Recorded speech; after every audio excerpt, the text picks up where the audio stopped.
இந்த வழக்குல ஒருவேளை விஜய் அவருடைய தரப்பு இருந்திருந்தா அவருடைய தரப்பு செய்தி அப்படியே வந்திருக்கும்.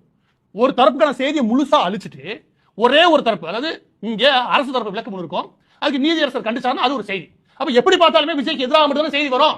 இது அப்பட்டமா ஒரு திட்டமிட்ட நாடகமா தோணலையா?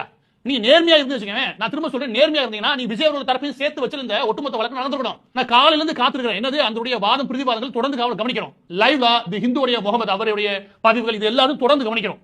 நீதிமன்றத்தில் என்ன யார் பேசுறா, என்ன சொல்றாங்க, நான் தொடர்ந்து கவனிச்சுட்டே வரேன். எந்த இடத்துல விஜய் தரப்புல எந்த பதிலையும் காணா, விஜய் தரப்புல இருந்து எந்த விதமான விளக்கம் வரவே இல்லை. அப்படின்னு நம்ம ஒரு குழப்பம் வந்துச்சு வச்சுக்கோங்க. காலையில எழுந்து இந்த ஆர்டரை டவுன்லோட் பண்ணது தெரியுது, விஜய் தரப்புல யாருமே இல்ல. இது ரொம்ப பெரிய அதிர்ச்சியா இருக்குது. இவ்வளவு பெரிய சம்பவம் மட்டும் கிடையாது, நேற்று ஒரு பிரச்சாரமே நடந்து முடிஞ்சிருக்கு.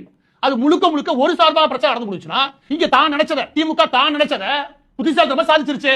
நேரடியாக அதுக்கு வக்கில்ல, அப்ப சுத்தி வேற எதுவும் எப்படி இருக்கிறது? அப்ப இது தந்திரமான சூழ்ச்சி தான், வேற என்ன? நான் கேட்கிறேன், இதையே நான் விஜய் தரப்பு இருக்குன்னு நான் சொல்றேன். இதுக்கு வரேன் ஏன் அப்படின்னா, எடுத்தது அந்த பெட்டிஷனுடைய பதில் வருது, அதுக்கப்புறம் அரசு தரப்பு விளக்கம். இந்த இடத்துல நீதியரசர் குறுக்கிட்டு நானே பார்த்தேன் விஜய் வாகனம் போகுது, அதுக்குள்ள 2 இளைஞர்கள் பைக்ல விழுகிறாங்க, இதுக்கெல்லாம் நீங்க கிட்ட அதாவது முட்டிட்டு ஓடி போன வழக்கு பதிவு வேணாமா அப்படின்னு நீதியரசர் சொல்றாரு. ஏன் பதியாம விட்டீங்க? அந்த இடத்துல நீங்க அந்த வாகனத்தை பறிமுதல் செஞ்சிருக்கீங்க. இந்த அளவுக்கு காட்டமா போகுது.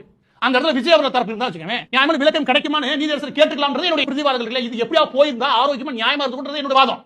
நீங்களே யோசிங்க.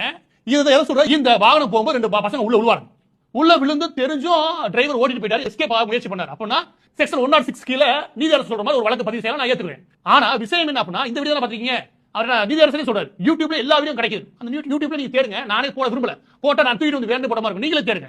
விஜய் அவர்கள் இந்த பக்கத்துல ஒரு வீடியோ எடுப்பாங்க, அதுல அந்த பசங்களை ஒழுங்கா வர சொல்லி பார்த்து வர சொல்லி அவர் கண்டிப்பாரு, இல்லாட்டி கேட்டுக்கொள்வாரு. அதுக்கான வீடியோ வந்திருக்குது. எனவே இப்ப என்ன ஆயிருக்கு பாருங்க, இந்த ஒரே ஒரு வீடியோவை திமுக காரன் பிரச்சாரமா பரப்புறான்னு வச்சுக்கோங்க, அதுக்கு சார்பாக நீதியரசர்கள் நின்றுட்டாங்களோ அப்படின்ற ஒரு சந்தேகம் மக்கள்கிட்ட வந்துரும்ல. அப்ப இன்னொரு செய்தி நீங்க கேட்கவே இல்லை ஆயிரும்ல. அப்ப விஜய் அவர்களோட தரப்பு நீங்க இருந்திருந்தா, அதாவது ஒட்டுமொத்த நீதி சம்பந்தமா வாதம் பிரதிவாதம் போகும்போது அங்கே முக்கிய குற்றம் சாட்டப்படக்கூடிய விஜய் அவர்களோட தரப்பு இருந்திருந்தா மட்டும்தான் இந்த உண்மை வந்திருக்கும். இந்த உண்மை வந்துருச்சு. இந்த குற்றச்சாட்டு காலையில் அடிச்சு தள்ளுறா எது எல்லா செய்தியும் நான் கேட்கிறேன், உனக்கு மூளைன்னு ஒன்று இருந்தா ஏன் விஜய் அவர்களோட தரப்பு வரல செய்தி? அப்ப நீ கேட்டுக்கணுமா இல்லையா?